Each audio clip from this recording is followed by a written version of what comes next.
जय जितवाहन बाबा। मेरे सभी प्यारे दोस्तों, मैं श्याम सपोर्ट बड़ों को चरण स्पर्श, छोटे को प्यार और बराबर वाले को दिल से नमस्कार करता हूँ। मेरे प्यारे दोस्तों, आज मैं आप लोग के बीच एक राजा और 7 रानियाँ का कथा सुनाने जा रहा हूँ। एक राजा और 7 रानियाँ का जितिया बड़ का कथा है। इस कथा को पूरे अंत तक सुनिएगा, अधूरा नहीं सुनिएगा, क्योंकि अधूरा सुनने से जितवाहन बाबा का अपमान होता है और पूरा सुनने से ज्ञान होता है। चलिए, मैं आप लोग के सामने ज़्यादा समय नहीं लेता हूँ, इस कथा को स्टार्ट करता हूँ। एक समय की बात है कि किसी एक राज्य में एक राजा महाराजा रहते थे। वह बहुत बड़ा राजा थे, 14 कोस का उनको राज था और उस राजा का एक पत्नी भी थी। लेकिन अफसोस की यह बात है कि 14 कोस के राज में राजा के एक भी संतान नहीं था। राजा को मन में चिंतित रहता था कि हमारा 14 कोस के राज है, एक भी संतान नहीं है, हमारे मरने के बाद ये राज को देख रेख कौन करेगा। प्रजा लोग भी सब चिंतित रहते थे कि राजा साहब का एक भी संतान नहीं है। एक दिन की बात है कि प्रजा ने बोले कि राजा साहब, आपका 14 कोस के राज है लेकिन एक भी संतान नहीं है, आप क्या काम कीजिए, एक दूसरी शादी कर लीजिए। इस पत्नी से अगर नहीं बाल बच्चा होता है, दूसरे एक शादी कर लीजिए, उस पत्नी से हो सकता है बाल बच्चा हो जाए। यह सुनकर राजा तनिक भी देर नहीं करते हैं और दूसरी शादी कर लेते हैं। जब दूसरा शादी करते हैं, उस पत्नी से भी बाल बच्चा नहीं होता है। तब कुछ दिनों के बाद फिर तीसरा शादी करते हैं, तीसरा शादी करते हैं, तीसरा पत्नी भी आती है, उससे भी बाल बच्चा नहीं होता है। तब राजा साहब ने चौथा शादी करते हैं, उससे भी बाल बच्चा नहीं होता है। तब क्या करते हैं कि 5वां शादी करते हैं, 6ठा शादी करते हैं और 6 रानी को आके अपना राज में रखना शुरू कर दिए। 6 रानी रहना शुरू कर दी। 6 रानी को राजा साहब बहुत प्यार करते थे, बहुत इज्जत देते थे, बहुत कदर करते थे। रहते रहते कुछ दिन बीत गया, लेकिन 6 रानी से किसी का बाल बच्चा नहीं हुआ। एक दिन की बात है कि जब नहीं होता है, तब प्रजा लोग आते हैं, कहते हैं कि राजा साहब, एक जवां लड़की बहुत सुंदर है, यहाँ पर उस लड़की से शादी कर लीजिए। तब राजा साहब ने कहे कि नहीं, अब ऐसा शादी नहीं करूंगा, अब शादी करूंगा तो पंडित से दिखवा करके, पतरा दिखवा करके शादी करूंगा। तब वह राजा ने पंडित जी को बुलाते हैं, पंडित जी को पतरा दिखवाते हैं। पंडित जी कहते हैं ठीक है, बहुत भाग्यशाली और लड़की है, उससे शादी कर लीजिए। तब राजा साहब ने उस लड़की को, वह लड़की से शादी कर लेते हैं। उस लड़की का नाम है राजरानी। राजरानी से जब शादी हो जाता है, तब उसको डोली पर चढ़ा करके अपना महल में राजा साहब लाते हैं और रखना शुरू करते हैं।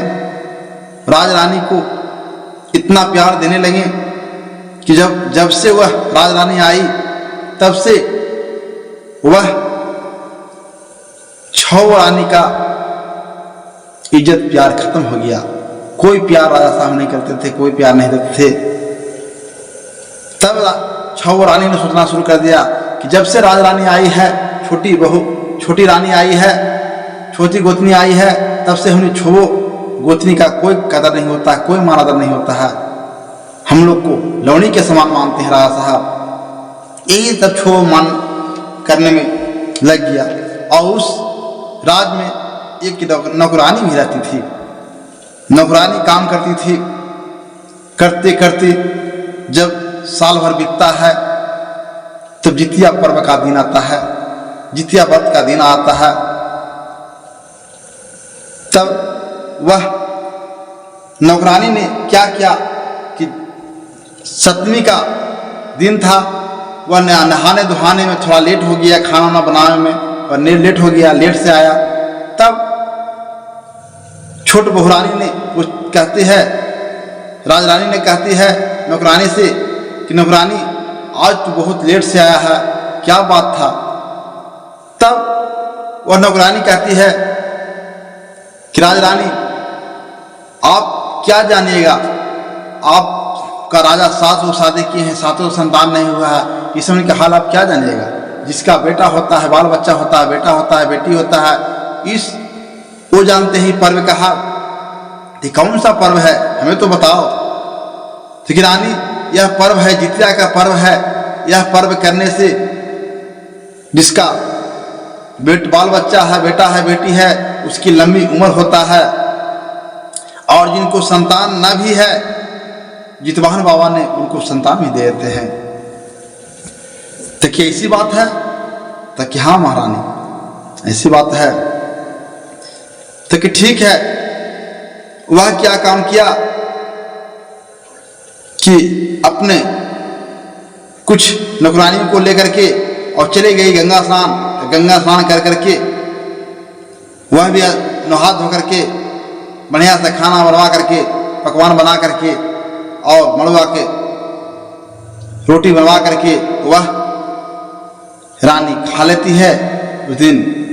और उसके बाद कल हो करके नौकरानी और राजरानी दोनों उपवास रहती है।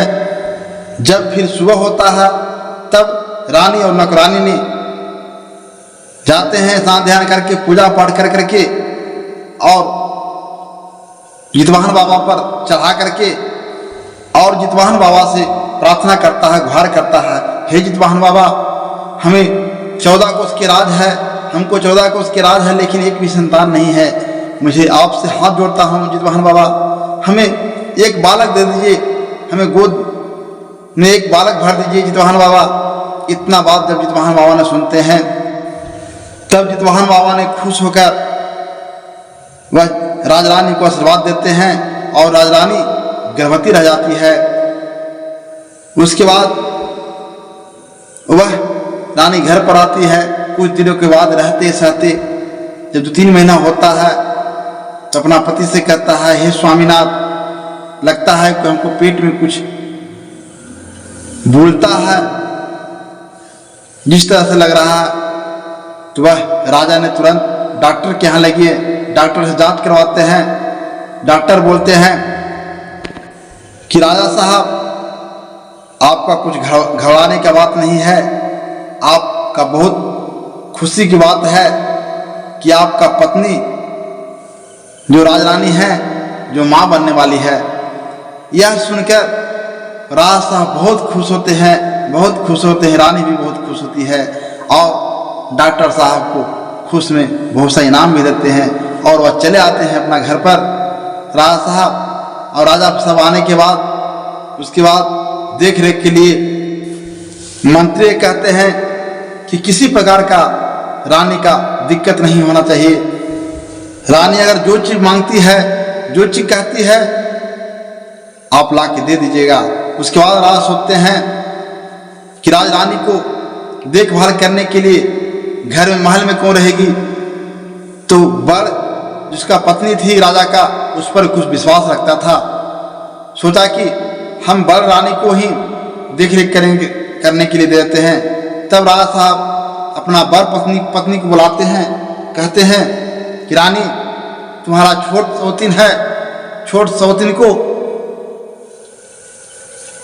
देख रेख तुम्हारा ही करना है, तुम्ही को देख रेख करना है, किसी का दिक्कत नहीं होता है। तो कि राजा साहब चिंता मत कीजिए, हम हैं ना, किस चीज का दिक्कत नहीं होगा। और यह बड़ रानी ने मन ही मन सोचना शुरू करता है कि राजा साहब देख रेख के लिए तो हमको छोड़ दिए हैं, अब इसका बाल बच्चा को मारने में आसान हो जाएगा, कोई दिक्कत नहीं होगा। लेकिन उसको मारने के लिए सोच रहे थे कि उसका गर्भ में उसको बाल बच्चा को मार दे। लेकिन वह जब मारने के लिए चाहता था, कभी मंत्री आ रहा था, कभी नौकरानी आ जाती थी। इस तरह से उसको बनाना उसी करते करते 9 महीना बीत गया। 9 महीना बीत गया, तब राजरानी का पेट में दर्द होना शुरू हो जाता है। जब राजरानी का पेट में दर्द होने लगता है तब अपना बड़ सौतीन से कहता है, दीदी हमें पेट में बहुत कस के दर्द होने वाला है, हो रहा है, लगता है कि आज मुझे बच्चा हो जाएगा। तब कहता है कि दीदी हम नहीं जानते हैं, हम ईश्वर के बारे में नहीं जानते हैं, बच्चा कैसे होता है बता दो दीदी। तब बड़ सौतीन बोलती है कि तुम नहीं जानता है, कोठी में मूड़ी को नीचे कर दो और तुम्हारा बाल बच्चा हो जाएगा। तब यह क्या करती है, राजरानी की एक हड़िया लेता है, सोचता है कोठी में कोठी पर नहीं चढ़े में नहीं बनेगा, ला वो हड़िया मूड़ी करते हैं। हड़िया मूड़ी ढुकाने के लिए चाहता, हड़िया मूड़ी नहीं ढुकता है। तब उसको फोड़ करके माथा पर रख लेता है और उसके बाद में रानी का दर्द होने लगता है। तब कहता है कि ऊपर नहीं चढ़ेगा तो कोठी के साने तक मुड़ी कर दो, आपका बाल बच्चा हो जाएगा। वह रानी को कोठी के सामने ही मुड़ी करवा दिया और इधर रानी का जब बच्चा जन्म लेता है तो 1 2 3 4 करते करते 7 बालक जन्म ले लेता है और एक बच्ची जन्म लेता है, 8 पुत्र जन्म लेता है। रानी देखता है कि इस राजरानी का 7 पुत्र और एक बच्ची जन्म यानी 8 पुत्र जन्म ले लिया है। ये क्या करता है कि अपना नौकरानी से मिल करके उस जगह पर ईंटा पत्थर, मुर्गा मुर्गी, बकरा बकरी का बच्चा लाकर धर देता है, कुत्ता बिलाई का बच्चा धर देता है और इसको पैसा दे करके मिला देता है। नौकरानी कहता है कि जाओ इस 7 बच्चा को ले जा करके जंगल में इसको गाड़ के डाल दो, गड्ढा खद के डाल देना, मार देना। रानी पैसा के लोभ में, धन के लोभ में कहता है कि उसको ढेर संपत्ति देंगे, इतना सोना चांदी देंगे, और लोभ में नौकरानी चली जाती है लेकर के बच्चा को, और ले जाने के बाद जंगल में चल जाता है। और जंगल में जाने के बाद छोड़ के उसे चलाता है। और इधर जब रानी को होश आती है तब कहता हमारा बच्चा, तो कहता बच्चा ये का बच्चा हो, ईंटा पत्थर भी नहीं कर रहे, बच्चा बच्चा कर रहे, देख बकरी के बच्चा है, मुर्गा के बच्चा, मुर्गी के बच्चा है, बिलाई के बच्चा है। रानी ने 3 बच्चा को देख लिया था, रोते हुए देख लिया था। कहा कि नहीं दीदी हमने 3 बच्चा को अपनी आंखों से देखे हैं, 3 बच्चा तला हमें होश था, 3 बच्चा के बाद हमको होश नहीं था, बेहोश हो गए थे। ये हमने रोते हुए देखे थे बच्चा को, ये हमारा बच्चा नहीं है, जरूर कोई बात है। बात कुछ देखे थे नहीं, बात है यही है, बाल बच्चाओं का।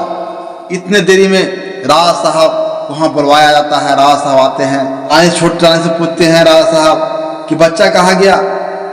तो रानी तो कुछ नहीं बोल रही है, एक भी शब्द नहीं बोल रही है। तो बड़ रानी कहते हैं राज साहब ये क्या बताएंगे, हम बताते हैं। रानी पर बहुत भरोसा रखते थे कि हमको राजरानी है, राजरानी है, राजरानी कहते रहते थे। क्या राजरानी, ईंटा पत्थर भी आया है, देखिए कुत्ता के बच्चा है, मुर्गी के बच्चा है, बिलाई के बच्चा है, ईंटा है, पत्थर है, यही तो बच्चा दिया है। यह सुनता है राज साहब को बहुत बड़ा गुस्सा बढ़ता है। क्या काम करती है, चलो इसको रानी को काला घर में बंद किया जाए, इसको आदेश दिया। तब सौतीन ने कहती है कि नहीं राज साहब इतना बड़ा सजा मत दीजिए, इसका एक काम कीजिए कि इसको नौकरानी बनाकर घर पर ही रखिए, झाड़ू पोछा का काम करेगा, घर बर्तन बासन का काम करेगा, यहीं पर रखिए। तो वह राजा वहीं और राजा ठीक है वही काम कीजिए। इसको नौकरानी बना करके वहाँ पर ही घर में रहने लगी। बेचारी रहती थी, रोती थी अपना बेटा को याद में कि ऐसा कौन सा गलती की, तो हो नहीं सकता है कि मैं ईंटा पत्थर बाल बच्चा दे सकता हूँ।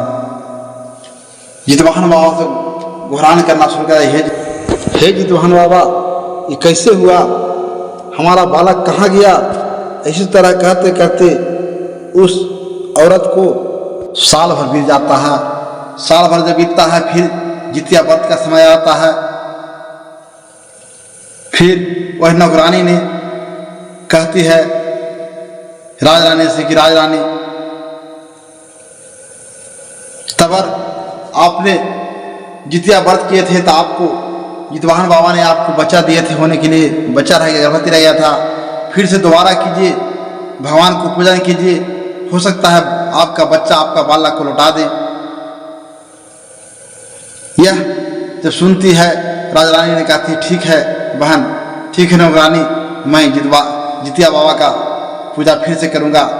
वह फिर सहती है, 7वीं को सहती है और 8वीं को उपवास रहती है और 9वीं को पारण करती है और कहती है हे जितवाहन बाबा, हमने कौन सा गलती किए हैं, हमारा बेटा ईटा पत्थर कैसे हुआ।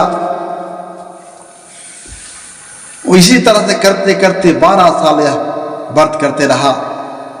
12 साल के बाद इस राजा का एक बगीचा था, उस बगीचा में 7 गो बांस का पेड़ जलवा और एक फूल था। फूल में बहुत सुंदर सुंदर फूल लटका हुआ था, एक ही फूल था। फूल में एक फूल बहुत बड़ा था और बहुत सा फूल था। वह कोई भी तोड़ने जाता था, फूल आकाश में खिल जाता था और फिर फूल झुक करके नीचे चलाता था। और बांस इससे फूल से बात करता था। तब गांव के लोग कहने लगे कि राज साहब, आपके फुलवाड़ी में, आपके बगीचा में 7 गो बांस का पेड़ है और एक फूल का पेड़ है जो आपस में दोनों बात करता है। कहता ऐसा बात है, चलते हैं देखने के लिए। तब क्या करते हैं कि राज साहब और मंत्री दोनों वहां से जाते हैं फूल को तोड़ने के लिए। जाते हैं राज साहब फूल तोड़ने के लिए, तो मंत्री कहते हैं राज साहब पहले फूल को हम तोड़ेंगे, देखते हैं तो उस बाद में आप जाइएगा। जब फूल तोड़ने मंत्री जाता है तब वह फूल ने कहना शुरू कर दिया बांस भैया, बांस भैया, मंत्री ने फूल तोड़ ले आया है, कुछ उपाय बताइए। तब बांस कहती है अपना बहन से, फूल से बोलती है कि बहन, तुम्हारे राजा ने इसी मंत्री को देख रेख करने के लिए, माँ का देखभाल करने के लिए रखे थे, जो मंत्री ने देखभाल नहीं किया और हम लोग का ये हालत हुआ। इससे फूल तोड़ने नहीं देना बहन, जब फूल तोड़ने आए तो आकाश में लग जाना। जैसी मंत्री नजदीक में पहुंचता है फूल आकाश में खिल जाता है। फूल कितनों कोशिश करता है, फूल पर चूम नहीं पाता है। तब कर बाद में मंत्री राजा के पास आता है, कहता है राजा साहब हमने फूल तोड़ने गए तो बांस और फूल दोनों आपस में बात करता है, न जाने क्या क्या बोलता है, दोनों बोलता है। तो राजा साहब कहता है मूर्ख कहीं का, कहूँ बांस और फूल बोलता है, हमको तो धूल बना रहा है। तो कि जाइए आप देखिए, हो सकता है कि आपसे ही फूल ना टूटे, आप तोड़ के देखिए, हम तो नहीं टूटा फूल। तो राजा साहब जाते हैं, जैसे जाते हैं तब फिर वो बोलती है, फूल बोलती है बांस से कि भैया भैया, राजा साहब खुद फूल तोड़ने के लिए आए हैं, अब हम क्या करना है, हमें उपाय बताइए। तो कि बहन, ये राजा सिर्फ दूसरों के लिए राजा हैं, प्रजा के लिए राजा हैं, अपना पत्नी के लिए राजा नहीं है। यही तो हमारी माँ को सजा दिए हैं, बिना सोचे समझे। बाल बच्चा को देख रेख नहीं करना है, बाल बच्चा को खोज नहीं करना है, अपना पत्नी को सजा दिवा दिए हैं। जो कि माँ झाड़ू पोछा का काम कर रही है, उसे नौकरानी बना दिए हैं। जी बहन, अगर फूल तोड़ने के लिए आपके पास आए तो आप आकाश में खिल जाइएगा। जैसे राजा साहब नजदीक पहुंचे थे, फूल तो झुका हुआ था, भुइयां में ठेका हुआ था। जैसे तोड़ने की कोशिश करते हैं, फूल आकाश में खिल जाता है। कितनों भी कोशिश करते हैं वह फूल नहीं पकड़ा पाता राजा साहब से, फूल नहीं टूटता है। तब राजा साहब कहते हैं कि फूल नहीं टूटता है, फूल चला गया वो आकाश में। तब मंत्री कहते हैं कि राजा साहब सातों रानियां के लाइए फूल तोड़ने के लिए, हो सकता है कि सातों रानी में से कोई फूल तोड़ दें, हमको लगता है कुछ गड़बड़ है राजा साहब, बांस या ये फूल आपस में बात करते हैं, जरूर कुछ गड़बड़ मामला है। तब कहते हैं कि सातों रानी के लाइए, तो राजा साहब कहते हैं कि सातों रानी के नहीं लाएंगे, बिल्कुल नहीं लाएंगे, क्योंकि वो बहुत गद्दारी किया है, उसको हम नौकरानी बना दिए हैं, उसको नहीं लाएंगे। तो कि राजा साहब आप नहीं लाइएगा तो मैं लाएंगे। तो कि लाओगा जाओ, लेकिन उसको सवारी से डोली से नहीं लाना है, उसको पैदल लाना है। तो 6 रानी को डोली पर चढ़ा करके, और यह बेचारी राजरानी थी, छोट पत्नी थी, वह पैदल बेचारी आई उस बगीचा में। आई सबसे पहले बड़ पत्नी थी, बड़ रानी थी, फूल तोड़ने के लिए गया। तब कहने लगा, फूल कहने लगा कि भैया भैया बड़की माँ आए हैं फूल तोड़ने के लिए। तब बांस बोलता है, बहन यही तो तुम्हारा माँ का, हम लोग का माँ का असली दुश्मन है, यही तो हम लोग को जंगल में फेंक दिया है, नौकरानी को पैसा देकर नौकरानी से हमको जंगल में हम लोग का फेंकवाया है। बहन अगर तुम्हारे पास आएगा तुम और आकाश में खिल जाना, तुम और दूरी में खिल जाना, इससे कभी नहीं टूटना बड़ माँ से। जब फूल नीचे झूल रहा था, जब बड़ माँ जाती है तोड़ने के लिए, जैसे पकड़ने के लिए चाहता है, फूल आकाश में खिल जाता है, बड़ माँ से नहीं टूटती है। फिर मांझिल में होता है, माँ आता है, वो आता है, वो भी तोड़ने के लिए कोशिश करता है, उससे भी नहीं टूटता है। तब सांझिल आती है, सांझिल तोड़ने की कोशिश करता है, सांझिल उसके पास जाता है, फूल आकाश में खिल जाता है, सांझिल से नहीं टूटता है। इसी प्रकार से 6 रानी से फूल नहीं टूटा। तब मंत्री कहते हैं राजा साहब से कि राजा साहब 6 रानी से तो फूल नहीं टूटा, और क्या जाने बुजुर्ग दोनों बांस या और फूल दोनों अपने आपस में बात करते हैं, हमें समझ में नहीं आता है जी। अब छोट रानी को, राज रानी को भेजिए तोड़ने के लिए। तो ये कहीं नहीं, कभी नहीं, बिल्कुल नहीं, कभी आदेश नहीं दे सकते हैं राज रानी को फूल तोड़ने के लिए। तो कि नहीं आप देते हैं राजा साहब, मैं देता हूँ, मैं कहता हूँ फूल तोड़ने के लिए। तो कि जाओ ना, आपको इच्छा कहोगा। तब यह मंत्री जाते हैं और राज रानी के पास आते हैं, कहते हैं राज रानी जाइए आप फूल तोड़िएगा, तोड़ के देखिए, हो सकता है आपसे फूल टूट जाए। जब राज रानी जाती है, वह सातों लड़का का माँ, 8 लड़कन का माँ जाती है तोड़ने के लिए। तब बोलती है, फूल बोलती है बांस से कि भैया भैया मम्मी ने फूल तोड़ने के लिए आ रही है, आप क्या करें, क्या आप उपाय बताइए भैया। कहता है बहन यही तो बहुत सौभाग्य की बात है कि माँ हम लोग के पास आए हैं, चरण छूने का यही मौका है बहन। जैसी माँ आपके पास अगर आती है, जैसे सबसे पहले चरण छू लेना है और उसको बाहों में फूल लगाना है। तब माँ जाती है, फूल तो शुरू खिला हुआ था, जैसी नजदीक में पहुंचता है, सबसे पहले फूल जो है अपनी माँ को चरण को छू लेता है, जाके चरणों में जाके फूल ठेक जाता है पैर में, और ठेकने के बाद फिर माँ से फूल लिपट जाता है, चारों तरफ लिपट जाता है। तो माँ फूल को तोड़ लेता है, ढेर सा फूल तोड़ लेता है, और तोड़ने के बाद उसके बाद जाती है मंत्री के पास। कहता है मंत्री साहब लीजिए फूल तोड़ दिए। मंत्री साहब कहते हैं राजा साहब जरूर कोई बात है, लगता है इस फूल में राज छिपा हुआ है, क्योंकि हम तोड़ने के लिए हमसे नहीं टूटा, आप तोड़ने के लिए आपसे नहीं टूटा। 6 रानियां रानियां तोड़ने गई, उससे भी नहीं टूटा। छोट राजरानी से कैसे फूल टूट गया? जरूर कोई बात है। राजरानी को कहिए उससे पूछने के लिए, फूल से पूछने के लिए कि तू कौन हो। तब राजा कहते हैं कि राजरानी जाओ पूछ क्या वो कि तुम कौन हो। तब राजरानी जाती है, रोकर कहती है कि तुम कौन हो, बताओ हमको, सच सच हाल बताओ।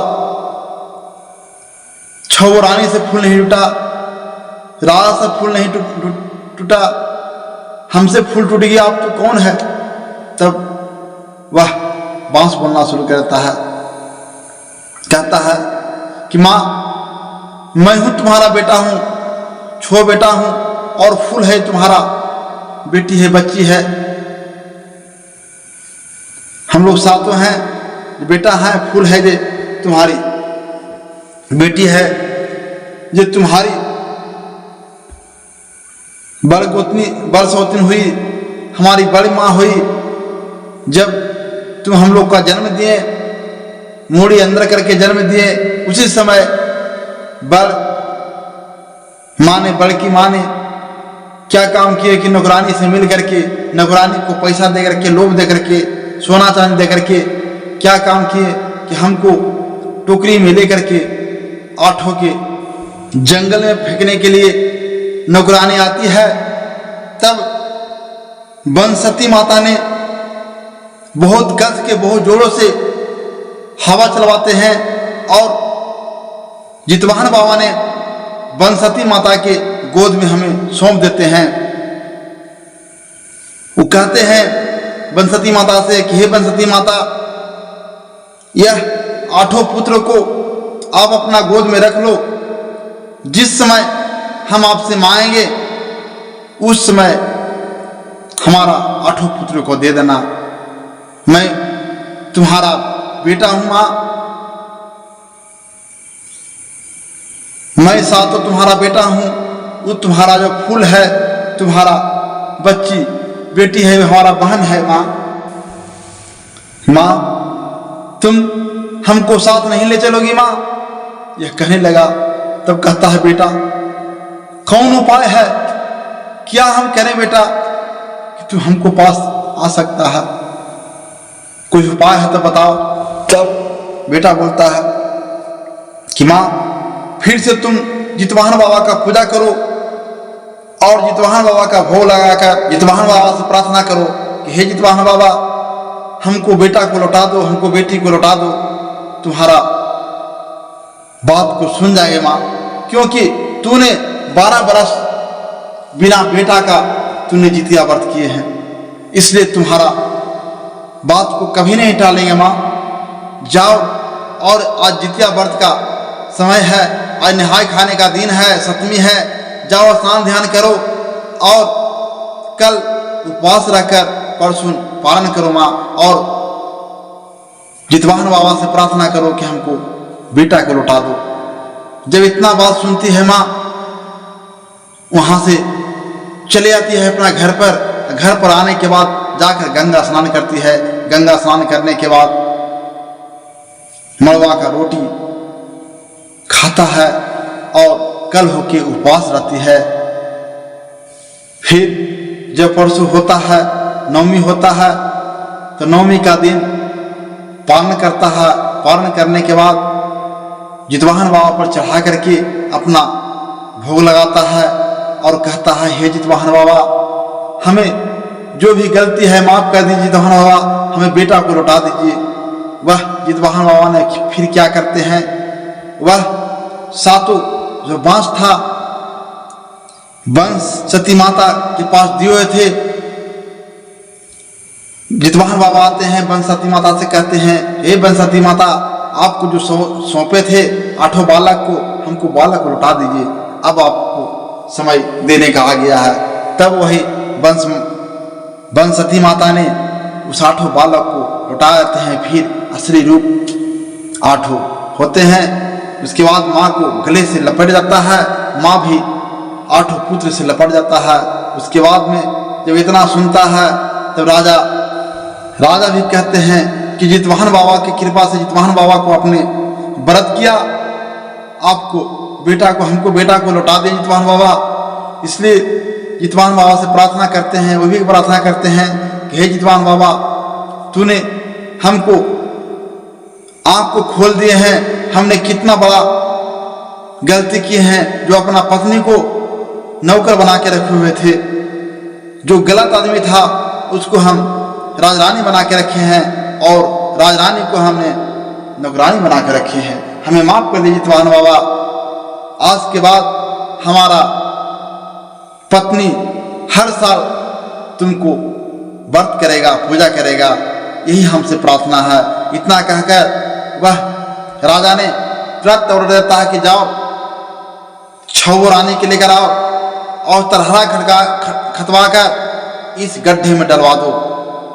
इतना बात जब छोटी जो पत्नी थी, राजरानी थी, वह सुनता है राजा साहब के बाद, राजा साहब के सामने हाथ जोड़ के पत्नी खड़ा होता है, कहता हे राजा साहब माफ कर दीजिए, एक तो गलती बड़ सौतन ने की, उस गलती का सजा इतना बड़ा मत दीजिए। एक काम कीजिए, इस छोर को जान को बख्श दीजिए, बहुत कर सकते हैं, सजा दे सकते हैं तो घर में नौकरानी बना के रखिए, लेकिन इसको मौत मत मारिए राजा साहब, क्योंकि एक गुनाह से तो निकल चुके हैं, दूसरा गुनाह मत कीजिए राजा साहब। और इसके बाद यह रानी ने सभी के पास प्रचार करना शुरू कर दिए कि हमने जितवाहन बाबा को 12 साल लगातार पूजा किए, व्रत किए, हमको जितवाहन बाबा ने हमको बालक को लौटा दिए। सभी से ही प्रार्थना है कि जिनको पास बालक नहीं है, जितवाहन बाबा को व्रत कीजिए और जितवाहन बाबा से घुराइए, आपको जरूर जितवाहन बाबा ने गोद को भर देंगे। एक से बोलिए जितवाहन बाबा की जय। इसी के साथ यह कहानी समाप्त करते हैं। अगर यह कहानी आपको अच्छा लगा होगा, कथा अच्छा लगा तो हमारे चैनल को सब्सक्राइब कर दीजिए, बगल में बेल घंटी को दबाकर ऑल कर दीजिए, ताकि जो भी नए नए कथा को डालें आप लोगों को नोटिफिकेशन सबसे पहले पहुंचे, और लोगों के पास शेयर भी कर दीजिएगा।